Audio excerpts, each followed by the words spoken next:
Muy buenos días, amigos televidentes. Bienvenidos a Pulso Político en este domingo 22 de enero.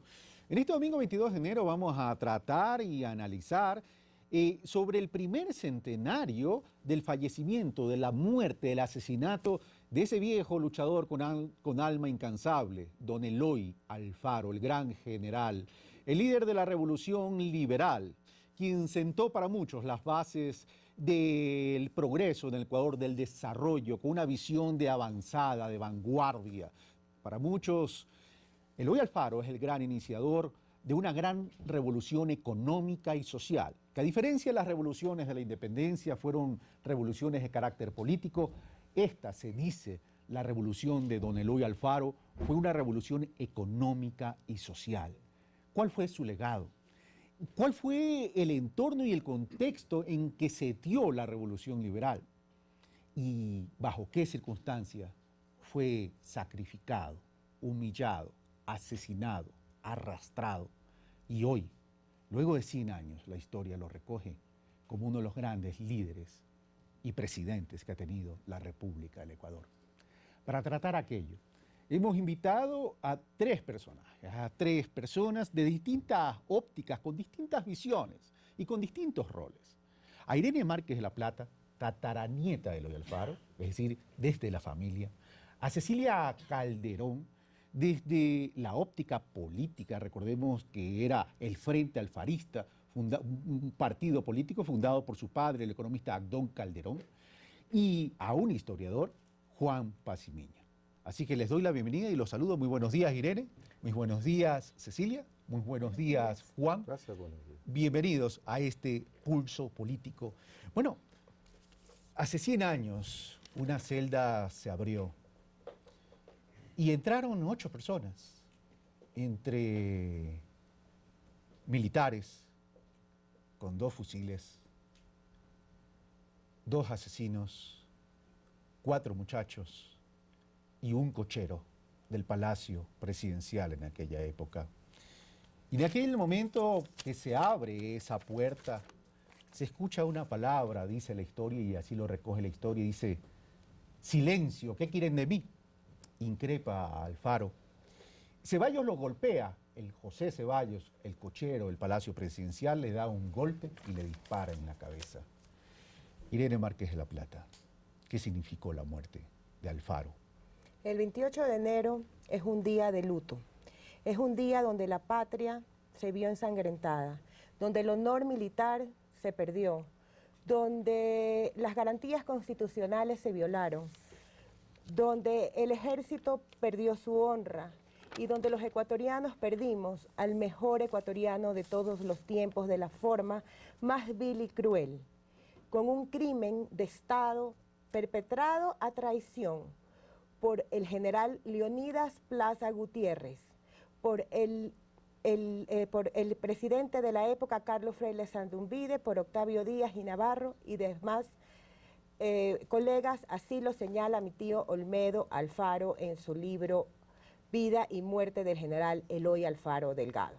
Gracias, Irene Márquez de Plata. Ya vamos a ir desarrollando el tema de la muerte de Alfaro. Ahora, Cecilia Calderón, desde la política, ¿por qué Alfaro era un peligro para la época, en ese momento, un peligro político, un peligro que atentaba la vida de Alfaro para la política en ese momento?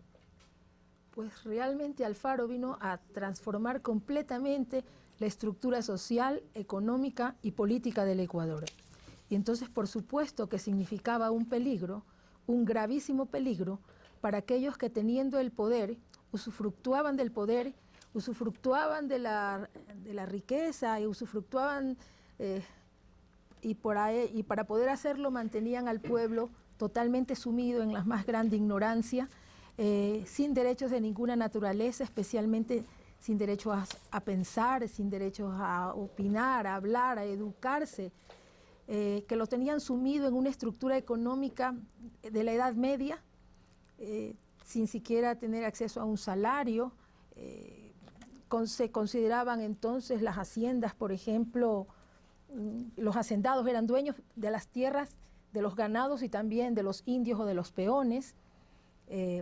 vivíamos también en un país totalmente empobrecidos, sin servicios básicos, sin agua, O sea, sin nada. fue un cambio de época que implantó Alfaro. Total, realmente era una revolución. Entonces, por supuesto que despertaba unos odios tremendos, y por eso es que la llegada de Alfaro al poder significó una llegada en medio de una guerra civil que se mantuvo. Ya vamos a analizar entonces la vida de Alfaro. Pero Juan, no fue el único que murió y sería injusto no recordar a quienes fueron asesinados en esa época, en ese 28 de enero de 1912, aunque hubo uno que murió días antes. Aún antes, el 25 de enero está muriendo Pedro Montero en Guayaquil.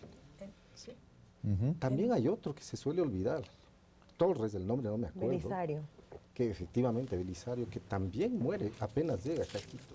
Y el 28 de enero están como víctimas de esa horrorosa y escandalosa masacre que se comete Flavio Alfaro, Medardo Alfaro, Eloy Alfaro, el general Páez, el general Serrano y un periodista, Luciano Coral, que estaba involucrado en reacción de escritos ante el gobierno existente. Así es que no son solamente 6, son 7, son 8 personas las que han sido asesinadas en este periodo tan duro, tan difícil, tan golpeante, por llamarlo así, para la vida nacional. Ahora, Juan, vamos a la inversa, Juan. ¿Qué significa entonces la muerte de Alfaro? El fin del periodo radical, el fin de un proyecto político que no solamente quería transformar económicamente al Ecuador, lo que decía Cecilia, no solo una transformación social, no solo una transformación cultural, sino además hacer un gran beneficio a favor de los indios, campesinos, montubios, trabajadores en general. Podríamos decir que en eso hubo no grandes logros, pero hay allí un deseo de gran transformación social. La promoción económica frente a un sistema anterior, que los mismos liberales calificaban como feudalismo, era un paso importantísimo adelante para modernizar pues al Ecuador. La transformación política, dejar atrás el sistema conservador, la vieja alianza entre conservadores e iglesia, y por tanto dar al país un motivo, unas condiciones, unas estructuras de valoración del individuo como tal, con sus derechos y con todas sus libertades. La Constitución de 1897 las consagra, más todavía la Constitución de 1906. Entonces, son transformaciones que no implican un mero maquillaje a la vida política del país, sino una profunda, un profundo cambio estructural y, sin duda alguna, la culminación de toda una época de luchas, porque el liberalismo viene luchando todo el siglo XIX y en 1895, felizmente, puede consolidar sus actividades. Ahora, Eloy Alfaro surge frente a García Moreno. Muy joven. Y durante 17 años dicen que tenía. 17, 18 años. Nace en 1847, para 1864 está 18 años, ¿no? Ahora, pero 17, 18. hay algo que se le reconoce a Alfaro, Cecilia Calderón, y es esa perseverancia, esa constancia en la lucha. Porque él comienza su trabajo revolucionario, llamémoslo así, o ejerciendo su pensamiento, libertades, es contra García Moreno. Pero sin embargo va perdiendo 30 años de fracaso, 30 años de derrota. Sin embargo, ahí está el pensamiento de Alfaro, ahí está la lucha de Alfaro, esa perseverancia. ¿Por qué no se apagó esa llama de Alfaro? Yo creo que realmente era un ser excepcional, un ser superior, ¿no? Porque, como le dijeron, el general de las 1000 derrotas, empezando esta guerra de guerrillas, diríamos en lenguaje moderno, el que hace Eloy Alfaro en las montañas con los campesinos, y entre guerrilla y guerrilla, nutriéndose al mismo tiempo de toda una cultura que él podía tener acceso porque su padre era comerciante y entonces podían saber qué pasaba fuera del Ecuador. Pero eso cada día lo hace más fuerte y como decían, general de las 1000 derrotas, porque en ese proceso tan largo él salía derrotado, pero cada derrota significaba para él un aliciente para seguir adelante en la lucha por sus ideales. Y Alfaro no solamente fue un hombre pues, que estaba en esta lucha tan grande aquí en el Ecuador, quizás la amistad que mantenía con estos grandes hombres de América que pensaban en estas grandes transformaciones también lo alimentaba y lo sostenía. y por ello es que también él estuvo en todos los procesos de libertad y revolución en Centroamérica, estuvo en Cuba y Nicaragua. Aquí también, en Nicaragua, otros países de dice, América del Sur. y Claro, Nicaragua dice- En Nicaragua lo que Guerrero Márquez La declaran general de división Sí. de Nicaragua porque Lo era muy consideran amigo un de héroe. Zelaya. Claro. Ahora Irene Márquez La Plata, cuando Cecilia Calderón dice, en el lenguaje moderno puede ser guerra de guerrillas, pero la fractura, Eloy Alfaro representa una fractura en el Ecuador, un rompimiento del statu quo. Y comienza a tener apoyo popular, llamemos así, apoyo ciudadano, lo que llamaríamos el día de hoy.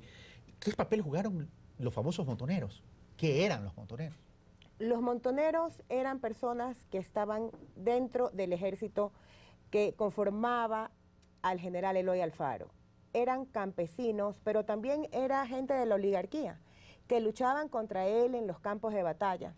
Podemos ver a Luis Adriano Dillon y también vemos a un señor Febres Cordero, que también era montonero. Estos montoneros fueron quienes lo ayudaron a él durante 30 años a combatir, porque su primera batalla comenzó cuando él tenía apenas 22 años en el Cerro Colorado. Y estos montoneros fueron su soporte. Y las personas pudientes de la costa, sobre todo de la costa, personas que jamás los traicionaron, hasta en el momento de su muerte hicieron una comisión de paz que fue a hablar con el general Plaza. Esta comisión estaba formada por Ignacio Robles, formada por un señor Game, por Sixto Durán Ballén, por el embajador de Estados Unidos en el Ecuador y el embajador de Chile. Todas estas personas estaban atrás de él y siempre lo apoyaron, nunca lo traicionaron. Ok, vamos a ver, entonces los invito a ver un reportaje que nos ha preparado Carlos Andrés Núñez sobre la historia de Eloy Alfaro y su revolución liberal. Veamos, amigos televidentes. Nacido en Montecristi, provincia de Manabí, en junio de 1842, Eloy Alfaro Delgado constituye uno de los nombres más sobresalientes de la historia ecuatoriana y el máximo representante del liberalismo en nuestro país. Al llegar al poder, comenzó un camino marcado por ideas que apuntaban a combatir el estado conservador de la época. Del predominio clerical en el país. Poderes que también manejaban el sistema educativo y que, según los historiadores, estaban ligados a los sectores oligárquicos de esos años. La Iglesia tenía un enorme poder político. Los curas, obispos, eran legisladores, eran diputados, senadores. Frente a ello, Alfaro se propone reformar la educación en el Ecuador, logrando establecer el sistema educativo laico en lugar del religioso y creando varias instituciones educativas. Creó el Conservatorio Nacional de Música y el mismo año, 1900, creó la Escuela de Bellas Artes, actual Facultad de Artes de la Universidad Central. Y se propuso impulsar la profesionalización de las fuerzas militares del país. Pero además reivindicó los derechos de la mujer, pues amplió su acceso a la educación y por primera vez permitió que ocuparan cargos públicos. Lo más importante de la revolución liberal es haber generado una nueva institucionalidad en el país. Pero sin duda, su obra más destacada es el ferrocarril, que permitió conectar la sierra con la costa, revolucionando así la comunicación y el acceso e intercambio de productos. Antes de eso, un viaje de Guayaquil a Quito duraba alrededor de 12, 14 días en verano. Y en invierno 20, 25 días. Desde que se hizo el ferrocarril, 2 días de viaje. No obstante, de ser considerado un héroe nacional, el viejo luchador, como se lo conocía por su participación en varios levantamientos, tuvo el respaldo en su momento de sectores conservadores. Él fue respaldado a regañadientes por la oligarquía bancaria y comercial de Guayaquil cuando ganó la revolución. Pero estas mismas personas, cuando ya avanzó el proceso, después de la segunda administración de Alfaro, consideraron que él ya no era necesario, que estaba estorbando. Lo que finalmente conllevó a uno de los asesinatos más sonados en América, la Hoguera Bárbara, en enero de 1912. Fue un hecho calculado, meditado, preparado. Era él, después de todo, el gran ideólogo de esa transformación que la derecha no le perdonaba a Alfaro. Hoy, al cumplirse los 100 años de la muerte de Alfaro, vale la pena reflexionar lo que nos deja la historia. Fue una revolución nacionalista, profundamente nacionalista, que entendía el nacionalismo en el sentido de superar los regionalismos. Y en realidad fue la única revolución que ha habido en la historia nacional hasta aquí. La única revolución de veras. Muchas se han llamado de esa forma, pero han sido cambios cosméticos. Por eso la tarea, dicen, es continuar el camino buscando el bien común, sin cometer los mismos errores y seguir los buenos ejemplos. Carlos Andrés Núñez, Pulso Político. Gracias, Carlos Andrés Núñez. Bueno, libertad de prensa, libertad de pensamiento, libertad de culto, condena a la injuria y a la calumnia, acceso a la educación gratuita hasta la primaria. Por primera vez se incluye en la segunda Constitución a partir de 1906, me refiero a la Constitución promovida por Alfaro, el tema de la expropiación con fines sociales, expropiación, es decir, con pago de la propiedad a precio justo. Todo esto, adicionalmente, la lucha contra la Iglesia, porque la Iglesia representaba un poder político, la lucha contra un Estado conservador a ultranza, reivindicar los derechos de la mujer y el ferrocarril, son los que han marcado la revolución liberal y la ruptura que se generó en el Ecuador. Pero visto ahora, desde hoy, todo esto suena bien. Para aquella época, de pronto, asustaba a más de uno. ¿Asustó a las oligarquías? Enrique Ayala dice, la oligarquía costeña traicionó a Alfaro. ¿Quién mismo lo traiciona? Bueno, ahí hay que hacer, dijéramos, las palabras a veces son demasiado abstractas como para significar aquellos hechos. Alfaro en 1895 recibe un enorme apoyo, no solo de lo que llamaríamos las oligarquías, y particularmente la de Guayaquil y la de la costa. Tiene un gran apoyo de pequeños propietarios, medianos propietarios, campesinos. Año de su primera presidencia. Bueno, hay todo un auge de liberalismo. Ese Alfaro no es el mismo de 1911, cuando ya hay fuerzas que han reaccionado tremendamente contra él. Y también un Alfaro envejecido. Incluida una fracción de liberales que naturalmente no están de acuerdo con la política liberal radical que mantiene Alfaro. Y sin duda hay también sectores de las capas más fuertes del país que también encuentran en la desaparición de Alfaro la posibilidad de que termine este tipo de liberalismo radical. ¿A tu criterio, la desaparición de Alfaro fue construyéndose? Hay que tomar en cuenta lo que sucede en 1911-1912. Sobre todo ese año es crucial, porque podríamos hacer una visión macro. Las políticas de Alfaro afectaban a importantes sectores del antiguo poder en el Ecuador, como es, por ejemplo, la Iglesia o como son los conservadores. Es explicable su reacción y en algunos casos la reacción violenta viene dada porque lo que hacía Alfaro se consideraba casi demoníaco. Este es el diablo, el demonio que se ha encarnado y que quiere quitar la religión del país. Bueno, puede entenderse eso. Pero particularmente 1911 es un año especial. Alfaro ni siquiera está en el Ecuador, después que ha sido, ciertamente fue derrocado el 11 de agosto de 1911, pero está fuera del país. Un levantamiento de Pedro Montero y de Flavio Alfaro ocasiona una guerra civil interna que es desastrosa. Las derrotas de Huigra, Naranjito y Ahuachi, bueno, ahí mueren como 3.000 personas. Entonces hay una especie de sed de venganza, por llamarlo así, que alimentada, en el contexto de esas muertes, alimentada por las opiniones, por los conservadores radicales, por ese tipo de jerarquías, por periódicos de la época. Pío Jaramillo Alvarado, en su acusación fiscal, nombra al Constitucional, La Prensa y El Comercio.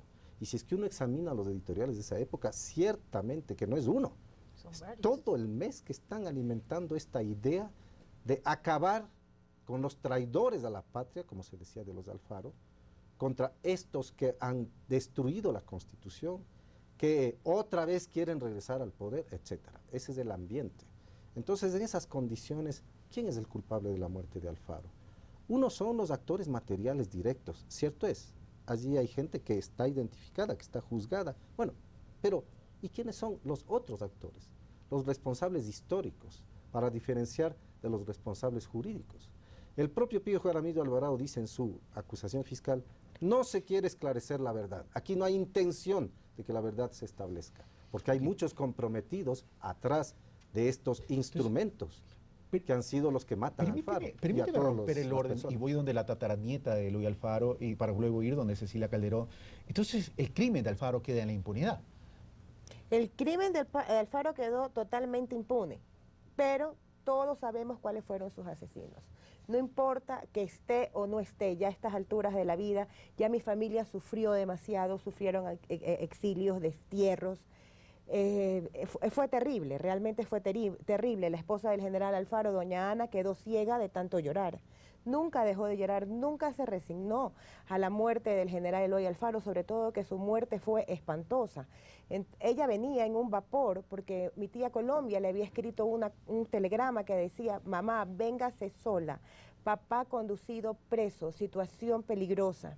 Ella coge un barco desde Panamá, viene y trata de bajar en Guayaquil, pero ya el ejército placista estaba y no la dejaron. Entonces la señora Rosa Lince comienza a pegarle a todos a estos guardias que estaban ahí y va hacia el barco y le dice: Ana, regrésate a Panamá, a Eloy lo han matado. Y ahí comenzó el peor de los sufrimientos que una familia puede tener. Pero centrémonos en los hechos históricos de esta muerte. Se supone que Eloy Alfaro regresa, lo traen, es decir, no vino, lo mandaron a llamar. Viene Eloy Alfaro y trata de mediar entre las fuerzas, entre las fuerzas de Flavio Alfaro, Pedro Montero y Plaza, pues, y también pues en ese caso el gobierno de Carlos Freire Saldumide. Es decir, pero Alfaro vino, si se quiere, es a buscar la paz. Alfaro vino en son de paz. Él decía que él ya estaba muy cansado de pelear y de conseguir las cosas por la guerra. Estamos hablando de un Alfaro de 70 años. Estamos hablando de un Alfaro de 70 años que ya había cumplido su compromiso con la patria, ya había dejado un Estado con garantías individuales, ya el Estado era próspero, los banqueros ya tenían mucho dinero en sus arcas, el liberalismo ya había hecho del Ecuador un país próspero. Esos rieles que lo condujeron a la muerte fueron rieles que fueron hechos para la prosperidad de la patria. Él ya no quería más enfrentamientos ni derramamientos de sangre, pero lo asesinan a traición, porque el general Plaza le hace firmar el 22 de diciembre un tratado con 21 capitulaciones que se llamaba el Tratado de Durán. Este tratado decía que les iban a proteger las vidas y los bienes, tanto al general Alfaro como a sus seguidores. Fue firmado por Plaza, el general Alfaro, Montero, y como testigos de honor los cónsules de Gran Bretaña y de los Estados Unidos.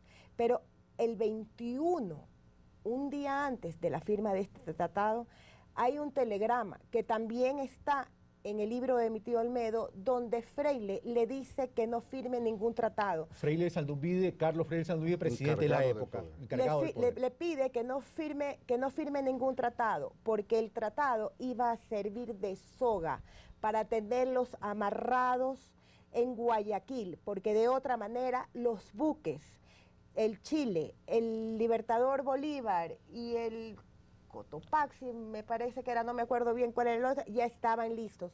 Tanto que mi abuela Esmeralda, es decir, la hija del general Alfaro, ya estaba embarcada en el vapor Chile. El 21 ella embarcó. Pero sin embargo se firma el tratado. Lo firmaron. Por eso es que es un crimen de Estado a traición. Ok, pero si fue un crimen de Estado a traición, suscrito el tratado, igual lo apresan, lo mandan a Quito. ¿Por qué la impunidad? Porque ahí hay nombres y apellidos que suscriben un tratado, Cecilia Calderón. ¿Qué hubo detrás de todo eso? Bueno, se explica en lo que ya aquí ha dicho Juan.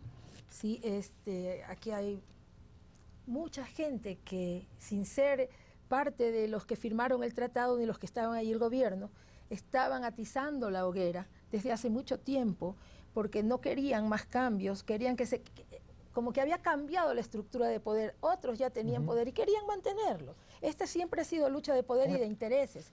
Entonces, si luego del asesinato quienes vinieron después estaban de alguna manera usufructuando de él, era muy difícil, Pero vamos, descabezaron a todo el mundo. Sí. Carlos, los asesinos subieron al poder. Entonces el crimen quedó impune. Y para lavarse las manos, se lavaron las manos con el pueblo ecuatoriano denigrando a toda una nación. Pero vamos por lo siguiente. Hubo gente que se benefició, hubo gente que se benefició políticamente hablando. Ahora, Pío Jaramillo Alvarado era un hombre probo, un fiscal, era indigenista, era protector de las minorías, etcétera, etcétera, y sin embargo él no pudo probar nada. Pero era un fiscal, pues.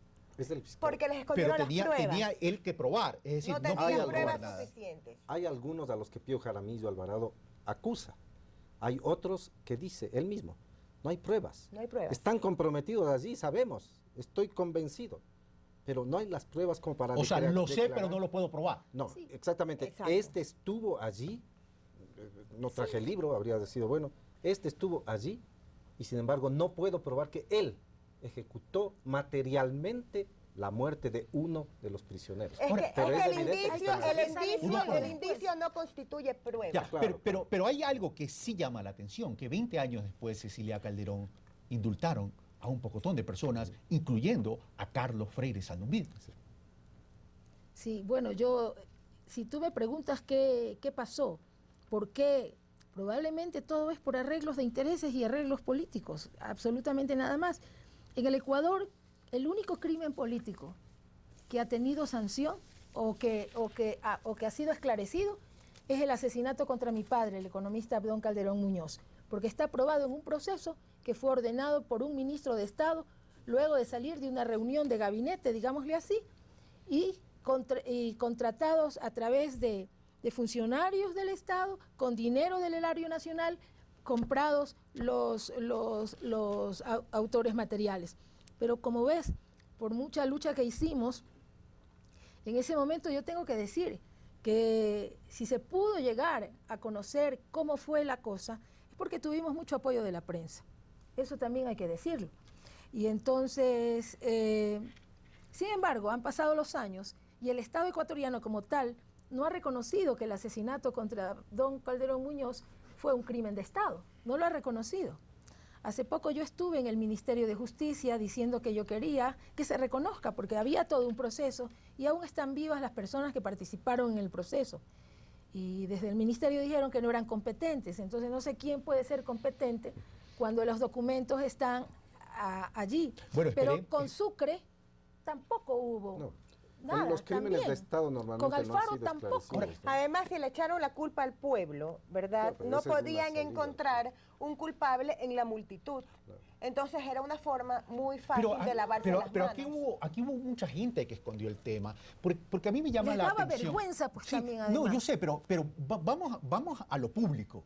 En aquella época, luego de 2 días de haber muerto Alfaro, diario El Telégrafo, que es un diario centenario, el decano de la prensa nacional, de aquella época me refiero, publica luego de 2 días del fallecimiento de Alfaro, recién la muerte de Alfaro, y para ellos no era titular de primera plana, sale en páginas interiores y tan solo a 2 columnas.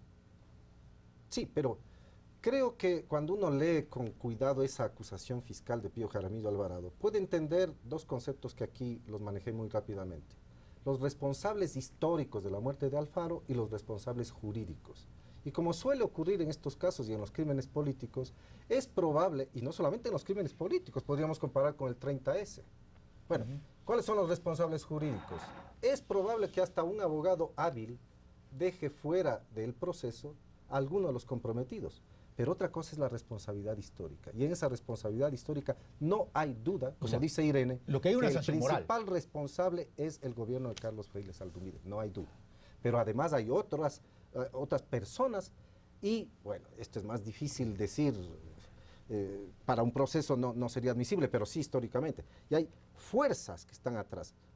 Lo que se dice en los púlpitos, lo que se dice en los mismos periódicos. Bueno, allí hay todo una idea de alimentar, bueno, ahí se está alimentando, mejor dicho, esta sed de venganza contra estos alfaros que han hecho tanto daño al país. Ahora, en la prensa, Están las premisas puestas por esto. Ahora, pero la prensa jugó un papel importante, los medios de comunicación un papel importante en aquella época. Es decir, la iglesia estaba en contra de Alfaro, el conservadurismo estaba en contra de Alfaro, los medios de comunicación escritos, que eran los únicos que existían en la época, estaban en contra de Alfaro. Pero, sin embargo, de aquello, luego el pueblo no reaccionó. ¿Por qué no reacciona el pueblo en su momento? ¿Por qué el pueblo se vira a alguien que marcó una época histórica en el país?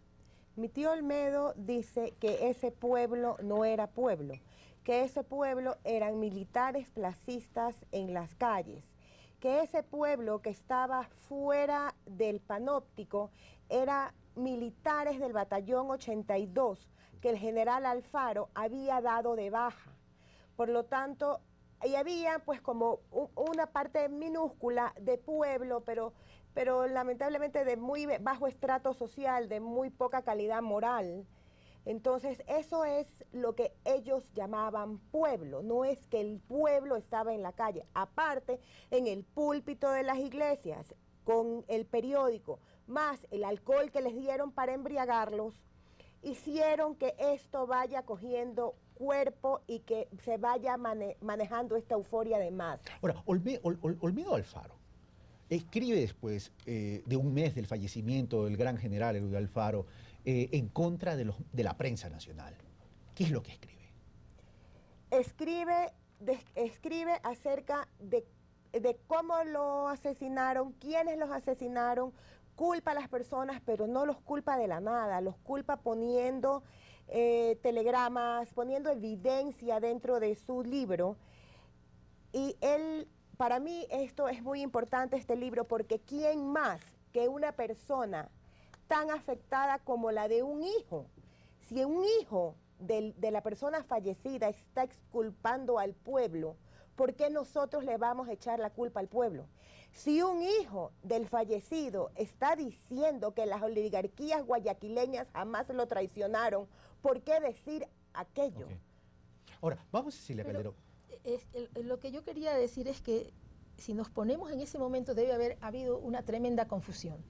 Primero que ya había habido una historia de traiciones. Al general Eloy Alfaro lo traicionaron 1 y 1000 de esas personas a quien él protegía.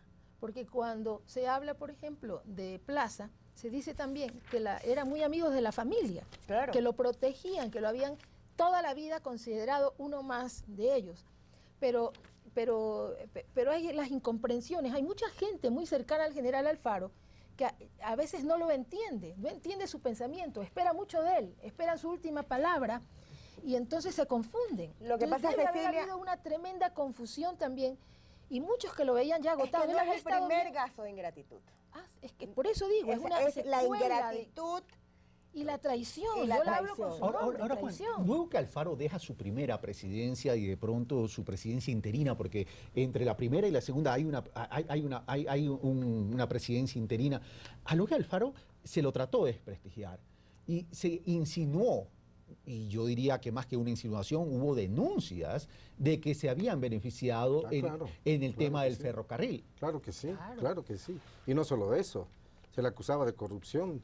Cuando él cuando él introduce el sistema, pasamos del sistema bimetálico oro-plata al sistema del patrón oro, también se acusaba que él está haciendo un gran negociado con eso. De hecho, el apoyo que tiene el Banco Comercial y Agrícola y los préstamos que hace el Estado, se decía a la época que él también se está beneficiando. No es así. Alfaro era un hombre de una honorabilidad increíble. Ahora, solo para citar documentos históricos, en este libro que doña Irene Márquez de la Plata Avilés tuvo la generosidad de regalarme, dice Cartas inéditas del general Eloy Alfaro. Y aquí casualmente, y si la cámara me acompaña, tengo una carta firmada por don Eloy Alfaro de octubre 12 del año de 1902 que le dirige al doctor Carlos Freire Saldumide en aquella época. Claro. Y le dice, lo trata de mi querido amigo, y le dice la honorabilidad personal de los ministros de la administración anterior ha debido ponerse a la voz con Abelardo Moncayo. Se refiere en relación a que se había mencionado de que los ministros del gobierno de Eloy Alfaro habían obtenido beneficios económicos en la negociación del ferrocarril. Pero luego hay otra carta interesante, que es esta de enero 17 de 1903, en que Eloy Alfaro le envía a su querido amigo de apellido Peralta, y que le indica lo siguiente: después, con la mayor decencia, me aclaró Mr. Harman, se refiere a Harman Hatcher, que era el empresario de la construcción del ferrocarril, que en esas grandes empresas, una vez cubierto el capital con sus respectivos intereses, era usanza lícita en los Estados Unidos conceder la mitad de los beneficios ulteriores a favor de los personajes que intervenían en esa clase de contratos cuyo valor estaba representado en la emisión respectiva que me explicó. Continúa Eloy Alfaro en su carta dirigida al señor Peralta. Mi contestación, dice el general, fue sencillamente que ese valor pertenecía a la nación y que por lo tanto constara en el contrato. Por tal consideración, se estipuló que el 49% pertenecía al gobierno. Para mí, dice el general Alfaro, fue esto un regalo del empresario a la nación. Claro, pero a la nación, no a la persona. Otra cosa es que de esos dineros alguien vaya a tomar y llevárselo personalmente. Eso no es posible con Alfaro. O sea, fue una estrategia sistemática de querer minar la credibilidad y la honorabilidad de Eloy Alfaro. Ubiquemos la época. Es que es una época de conflictividad. Hasta hoy tenemos conflictividad política, naturalmente, pero en esa época las soluciones políticas iban por las armas. Y las soluciones políticas, por eso Eloy Alfaro, tiene que, las 2 veces que llega a la presidencia es por las armas, por revolución, no es por elecciones. Cuando uno lee la historia de Alfredo Pareja Diez Canseco, Ecuador, los últimos 150 años, allí dice que Alfaro incluso cometió un error al querer legalizar la revolución al siguiente día, porque no está todavía cuajada, consolidada esta revolución, y por tanto tratar de legalizarla dentro de la institucionalidad normal era como para que al siguiente día pierdan las elecciones. Ahora, Eloy Alfaro se lo ha pintado como un gran hombre, el gestor de la revolución liberal, un hombre de vanguardia para la época que nos puso en las rieles del desarrollo y terminó en las rieles de la muerte, como dice Irene Márquez Las Plata. Pero ¿qué debilidades tuvo Eloy Alfaro en su gobierno? O no solo en su gobierno, sino ya después. De pronto Eloy Alfaro no forzó su suerte. Cecilia Calderón.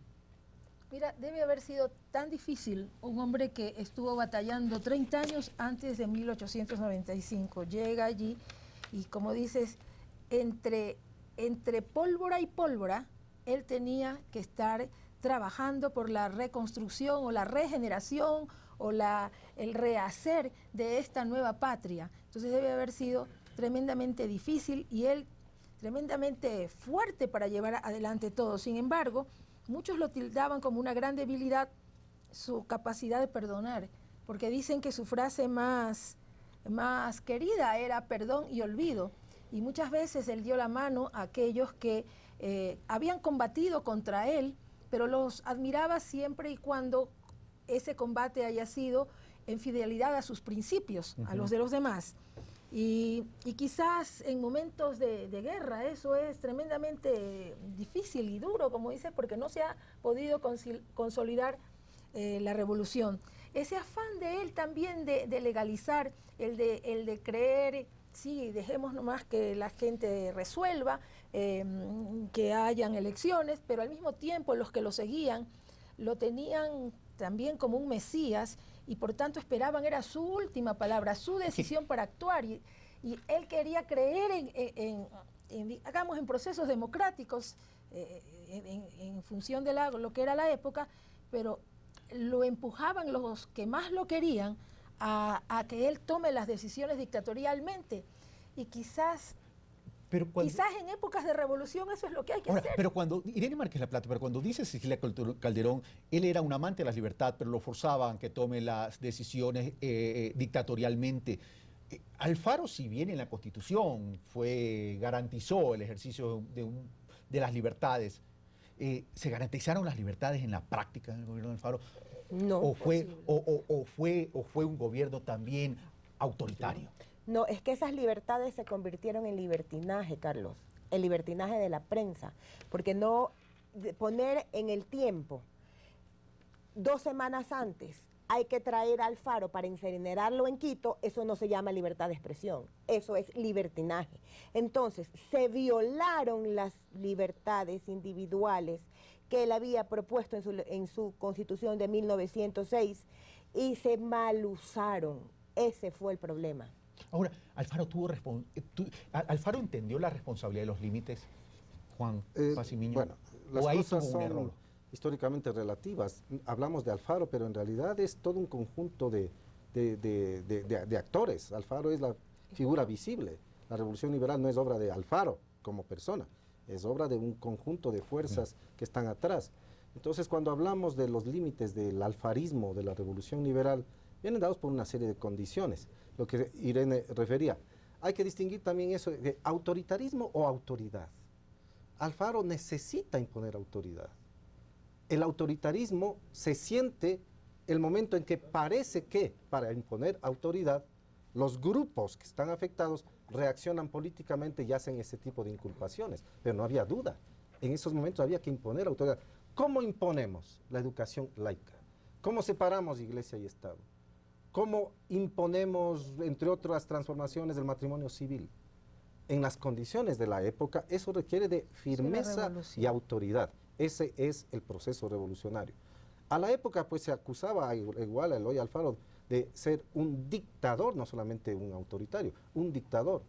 Y ya al final, 1911, se lo tilda incluso de traidor a la patria, está violando la Constitución, quiere llegar al poder por las mismas vías revolucionarias que lo ha hecho siempre, ambicioso. Y hoy, 100 años después, la historia le reconoce. Los fenómenos son parecidos.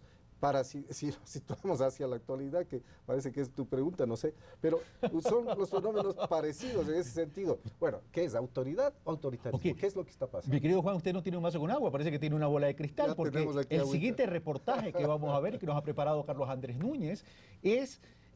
trata el tema es si existe algún tipo de paralelismo entre la revolución liberal y lo que hoy se llama revolución ciudadana, ya que el presidente de la República en más de una ocasión, varias veces, de forma recurrente, menciona a Eloy Alfaro como la base de esta revolución ciudadana. Veamos lo que nos ha preparado Carlos Andrés Núñez.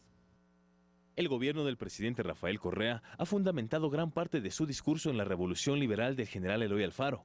Incluso, una de sus primeras obras fue la construcción de la Asamblea Nacional en Montecristi. Hoy, muchos sectores señalan que este puede ser la continuación del legado alfarista.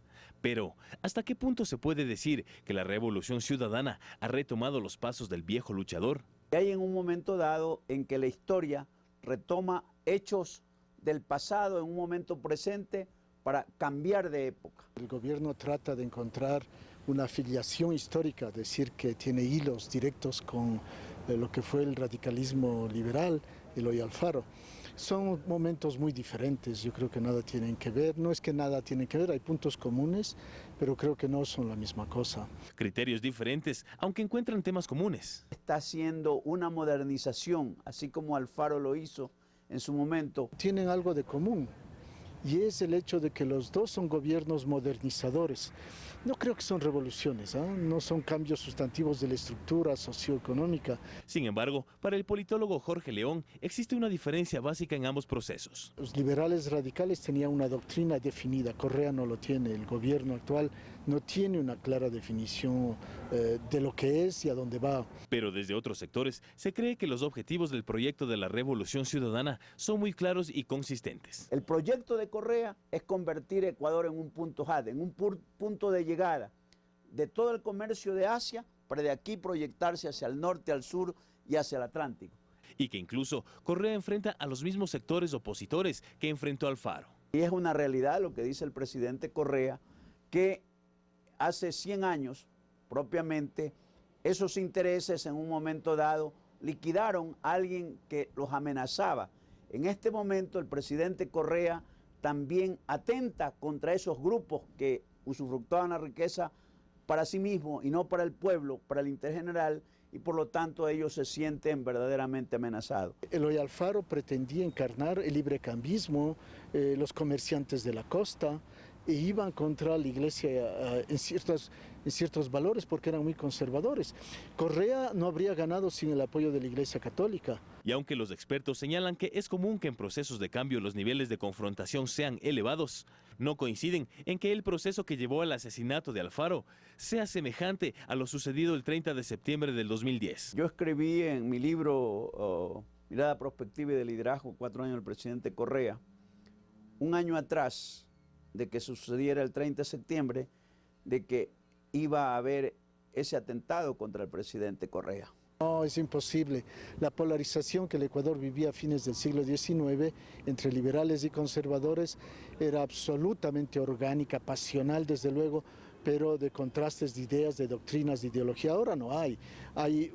Yo creo que el 30 de septiembre ha servido al gobierno para afirmar que tiene gente que se opone porque está haciendo una revolución. Yo personalmente creo que no es así. Lo que sí queda claro es que la confrontación no lleva a ningún lado y que un buen gobierno es aquel que busca el bien de todo un pueblo. Al final, solo la historia lo dirá. Carlos Andrés Núñez, Pulso Político. Gracias, Carlos Andrés Núñez. Bueno, Juan, ahí están el reportaje, declaraciones de Jorge León, que han sido críticos en el tema, y también de Guido Zambrano. ¿Qué opinión te merece? Felizmente Jorge León no es historiador, para comenzar, porque hay que hacer otro tipo de afirmaciones. No podemos hacer en esencia comparaciones históricas de procesos distintos, en sus contenidos, en sus actores. Estamos hablando de procesos distintos. Son procesos distintos. Ciertas formas quizás son comparables, pero en los contenidos históricos no. Son diferentes los actores, diferentes las condiciones, diferentes los proyectos. Alfaro se considera heredero de la Revolución de Independencia y por eso Alfaro conmemora el centenario del 10 de agosto de 1809.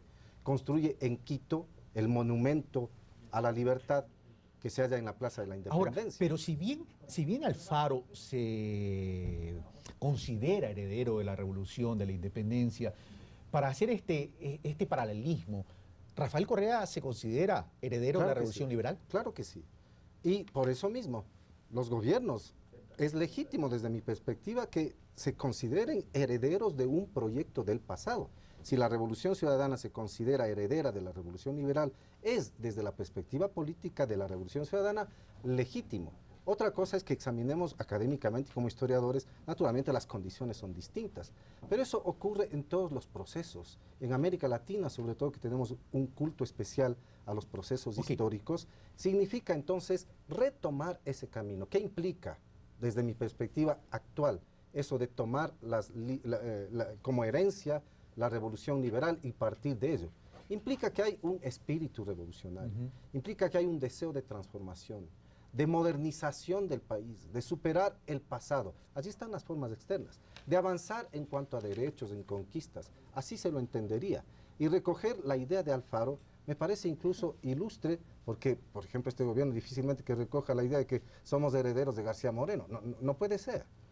O quizás está mucho más claro en la perspectiva del propio gobierno, somos herederos del espíritu de la independencia. Gracias, Juan. Ahora, Juan dice, este gobierno lo que trata es de retomar el camino de la revolución liberal, y Guido Zambrano dice, hechos del pasado traídos al presente sirven para generar un cambio de época.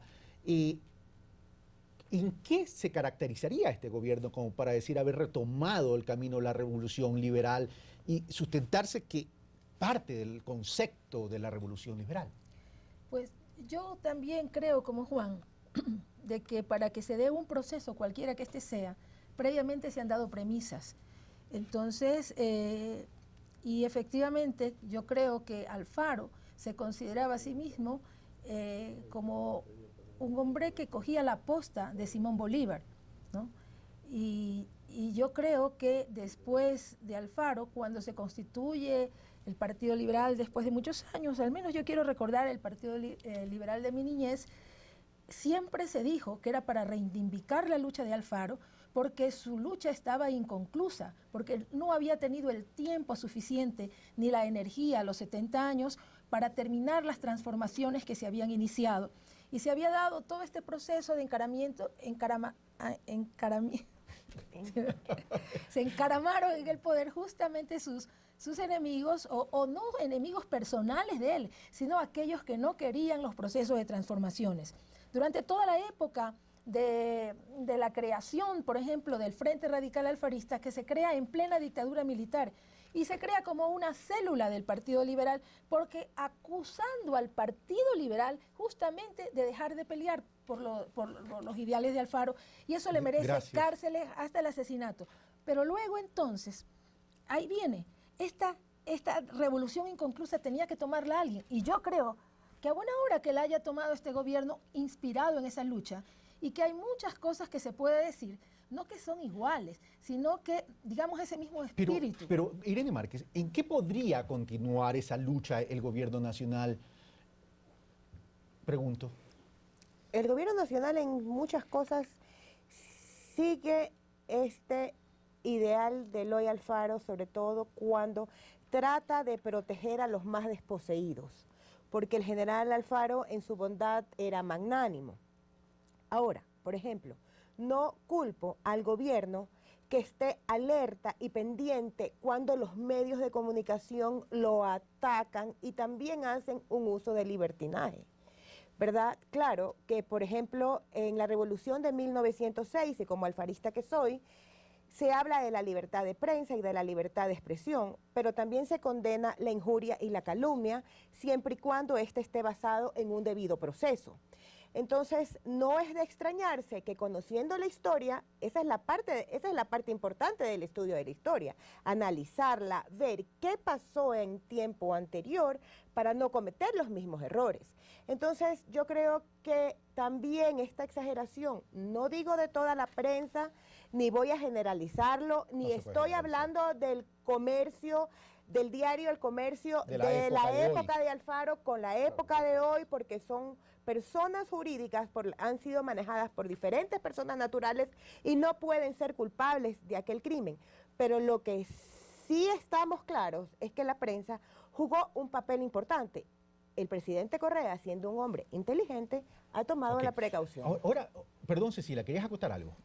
Sí, yo creo que cuando hablamos tanto de la prensa, yo creo que a diferencia de esa época, en que la prensa era una prensa comprometida, allí no se podía jamás hablar de una prensa independiente, era imposible. Así que ya sabíamos que en aquella época, digo yo, el periódico tal, el libelo tal, era prensa conservadora, prensa del gobierno, radical, prensa liberal, imprentas donde salían los periódicos que pertenecían a la clerecía, incluso a los clérigos extranjeros. Entonces estaban identificados y la gente que tenía acceso a eso sabía a qué sector se estaban. El problema es que ahora estamos reclamando una prensa independiente y quizás eso sería el momento de volverlo a hablar, de volver a analizar. ¿Puede haber prensa así tan independiente, tan angelical, tan sin compromisos con nadie, tan sin ideología? Entonces, esa es la pregunta. Y eso es lo que exigimos de una prensa que ahora no. Si la prensa es la conformación de personas con pensamientos y con ideologías, imposible tener una prensa sin ideología. El tema es qué tan objetivos somos y qué tanto intereses tenemos en buscar un bien común, independientemente que en el cómo discrepemos. Por supuesto, pero entonces, desde ese punto de vista también, yo creo que le falta al presidente, él personalmente, mirar un poco al Alfaro ser humano. Era tan grande este Alfaro que le decían horrores y él también le resbalaban, ¿ya? Porque él con los hechos quería demostrar mucho más que con los reclamos, porque los reclamos le quitaban tiempo, porque la revolución y los cambios demandan tiempo. Gracias. Juan Pacimiño, pero Alfaro construyó rieles para unir al Ecuador. ¿Se podría decir que los rieles, jugando en este paralelismo de este gobierno, son la integración, se dirigen hacia la integración regional y a ese comercio de Asia que mencionaba Guido Zambrano? Pero claro que sí. Si es que tomamos la época antes de Alfaro, costa y sierra y la Amazonía, pero sobre todo costa y sierra, donde se centraliza la vida del país, obran como verdaderas repúblicas más o menos autónomas. De tal manera que integrar costa y sierra con el ferrocarril era hacer integración nacional, fortalecer un Estado nacional. Pensemos en Velasco Ibarra, igual política de hacer carreteras por todo lado con el propósito de integrar al Ecuador. Y pensemos en el presidente Rafael Correa, ya no solo hacer carreteras, mejorarlas, dinamizar el Estado y que sea un Estado eficaz. Es una forma de integrar a la sociedad y sin duda de cumplir ese sueño de integración y consolidación que venía desde la época de la independencia, que Alfaro la retoma, que Correa sin duda alguna representa en esto un gran esfuerzo de integración. Además, las condiciones son absolutamente distintas de la época liberal.